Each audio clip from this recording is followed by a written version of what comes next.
We don't judge a book by its cover, or at least the proverb says we shouldn't, and we shouldn't really judge a sword purely from what it looks like. Hi folks, Matt Easton here, Schola Gladiatoria. So this is a topic which came to mind because of a bunch of experiences and exchanges I've had with recently, and also looking at the second batch of the Royal Armouries line that I work on with Windlass. This is one of them, incidentally. This is the Wakefield style hanger, which was in the first batch, and we're working on the second batch now.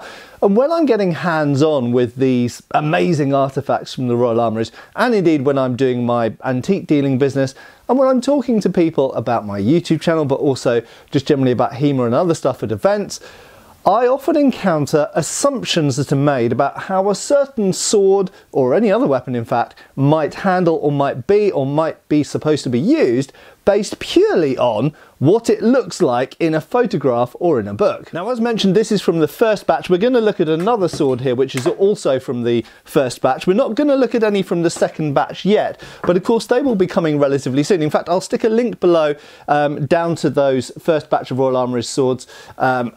Awesome. I'm very happy how they turned out. I think they've been overall well received, and we have worked on any constructive criticism that came our way that we're feeding into the development of the second batch as well. Now, the second batch has got some different types of swords in it, in fact some quite radically different types of sword, so hopefully those will be, first of all, very interesting videos to make, but also well received by you guys. And we're also going to look as well at an antique example here as well. So this fundamentally boils down to the fact that there are certain assumptions made about a type of sword because maybe a person has read something about, let's take a longsword, okay? So here's a longsword, medieval longsword. This is a pretty much exact replica, as close as we could get it, to the original one in the Royal Armouries. And I have done a video about this before where I have explained that this specific example is, in my opinion, a specialised armoured fighting sword. It's not just another average 15th century or 14th century longsword. A lot of people look at longswords and think that kind of one is similar to the other, and you know, maybe some are a bit broader and some are a bit narrower, and that's kind of it really. There's minor differences between them, but honestly you can have a bunch of swords. You could have 10 longswords, say that this dates to around 1380. You could have a bunch of longswords from 1380 to 1400 that look in a photograph similar. Okay, they could be the same oak shot type, they could be similar hilt designs, you know, straight cross guards with turned down ends. They could all have the exact similar-ish type of wheel pommel, and when you see a photograph of it in a book like that, they will all look the same, and you'll be like, oh well, there's 10 longswords, they were all used like this, they were all used following this kind of system, say it's Fiore or whatever. They'd all work pretty much the same way, they're pretty much the same sword, they vary only in detail. No, you can pick up those 10 swords and they can feel radically different. Now, there are some obvious things that affect how a sword feels in the hand, and that dictates how it might be used. And also, it's a chicken and egg thing. They might feel differently in the hand because they've been designed for a different purpose, or because they came out differently, they'll get used for a different purpose. So the main things that can affect swords that difference in the hand. So let's assume that they've got the same basic design, they've got the same basic length and proportions. Okay, so we're not talking about radically longer grips or radically longer or shorter or broader blades. They look basically the same on paper.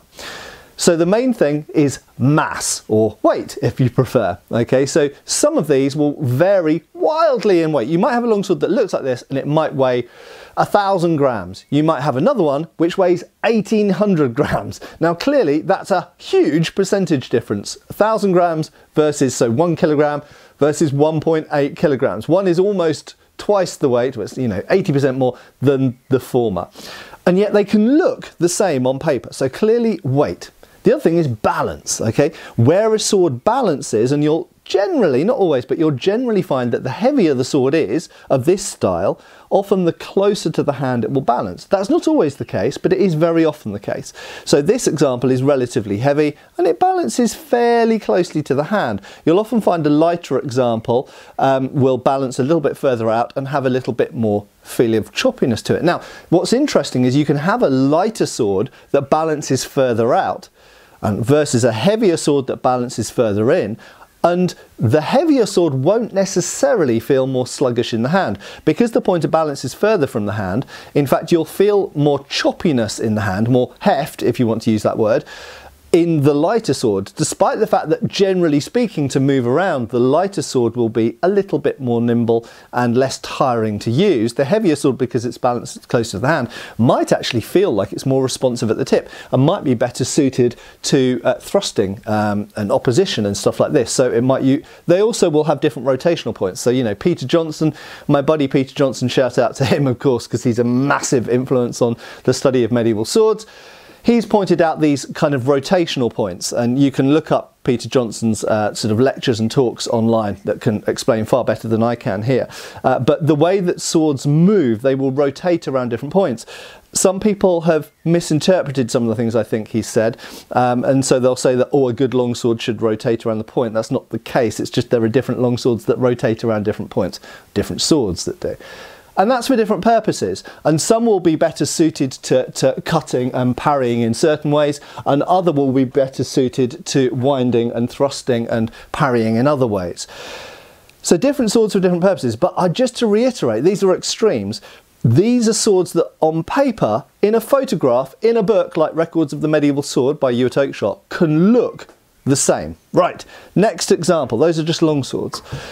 Now we come into the world of falchions. Now this is a hanger, so this isn't perhaps the best example to illustrate this point, but some falchions look really broad. Some Langmessers look aggressive and beefy. And think a little bit about cars here, okay? You can have a car that has a pointy face like a Lamborghini or certain types of Ferrari, and it gives a certain feel, it gives a race car feel. You can have a muscle car which has a butch front on it, like a Dodge Charger or a Ford Mustang or something like this, that gives a powerful, big engine front end, you know, long bonneted look to it, which gives another kind of feel. You put these cars on the racetrack, one might be brilliant at zooming in a straight line and another one might be much better at hugging the corners going around a track.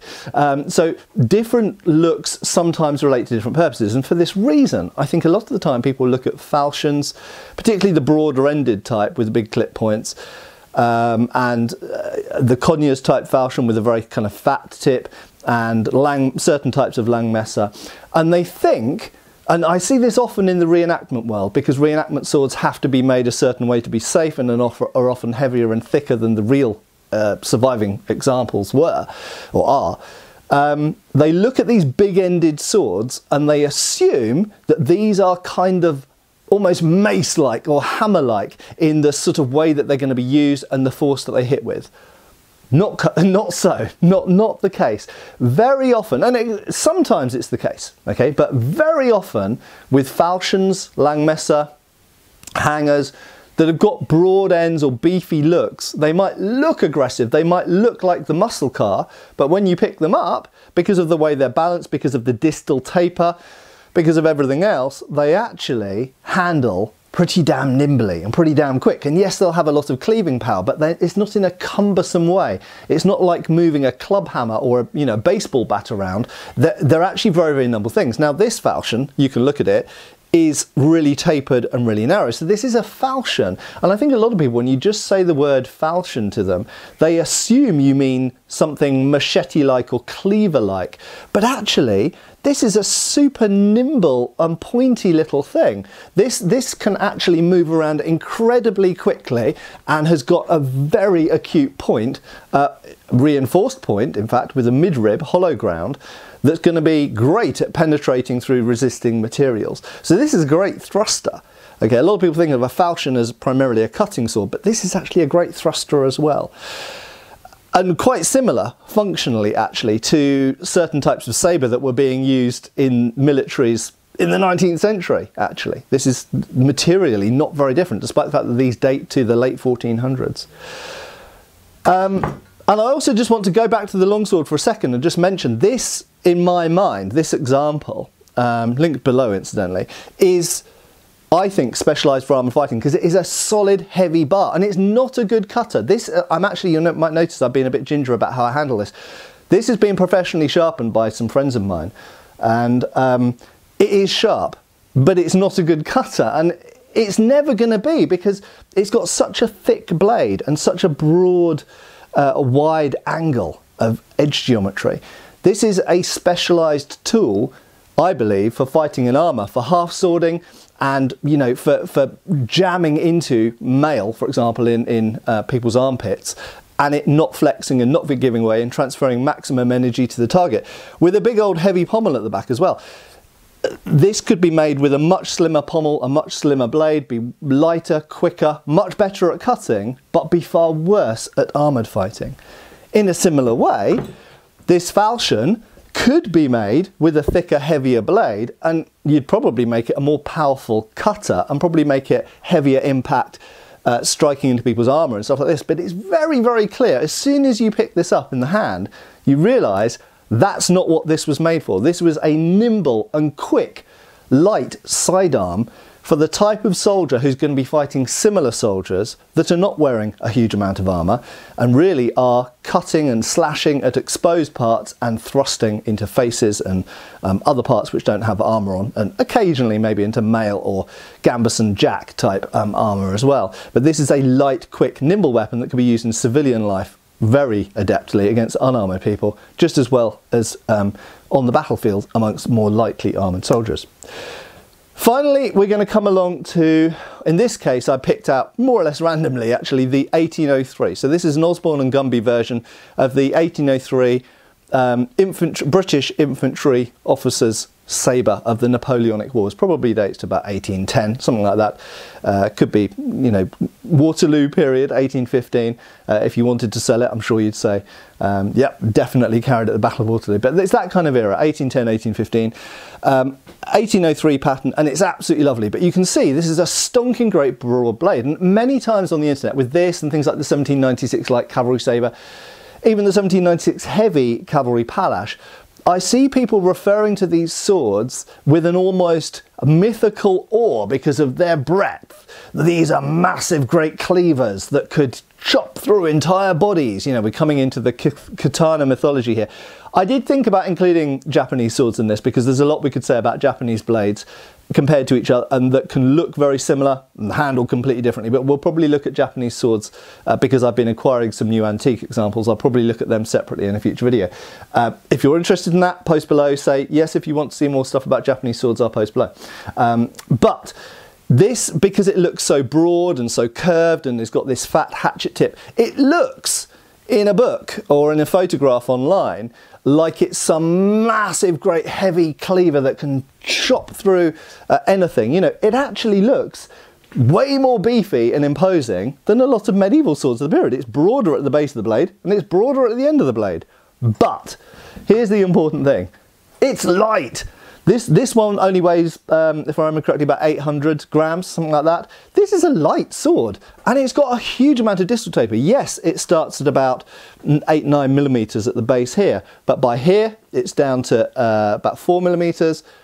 Down to here, it's down to about 2.5 millimeters. Here is 1 millimeter thick. I'm not going to flex it too much because this is a valuable antique, but it's got a huge amount of distal taper and flex in it, so that all of the mass is really down here. Although it's very broad up here, it's incredibly thin. So this is really, you could say this video, a lot of it boils down to distal taper, but it's not only that. Sometimes you can have things like this massive, thick pommel. And if you made that pommel a lot smaller, it would reduce the weight of the sword and drastically change the handling of the sword as well. So sometimes it can be hilt parts as well. With basket hilts, that's very true as well. You can have light basket hilts or heavy basket hilts depending on the detail of the bars. How thick are the bars and how dense are they? How many bars are there? This kind of thing. So this is actually a really light and quick and responsive sword that can move anywhere and keep up with the speed of the spadroons and small swords that it might come up against fighting on foot, and indeed bayonets. Having to, a lot of the time, these would predominantly be used to parry bayonets and counter. So you want these to be quick, fast-moving weapons. So yes, it's got breadth, but it's thin. Okay, so really, there we go. I'm going to wrap up there. But whether it's medieval falchions or Viking era swords, Japanese swords, long swords, industrial era military sabers, a lot of the time people make assumptions about these swords not having handled them. So the conclusion is, my recommendation to you, get your hands on as many swords as possible. If you're interested in this, You don't necessarily have to buy lots. You can go to collectors' fairs, you can go to events and handle as many swords, especially antiques, genuine ones, not necessarily HEMA versions or reenactment versions. Try and get your hands on genuine examples and handle them, because I think it'll be a real eye-opener. And like I say, what you'll find is if you get 10 swords that appear at first to be similar and you handle them all, you'll be surprised how different they can actually feel in the hand. I hope this has been interesting, and I hope I see you back on the channel really soon. Cheers, folks. Thanks for watching. We've got extra videos on Patreon. Please give our Facebook a like and subscribe if you haven't already. Cheers, folks.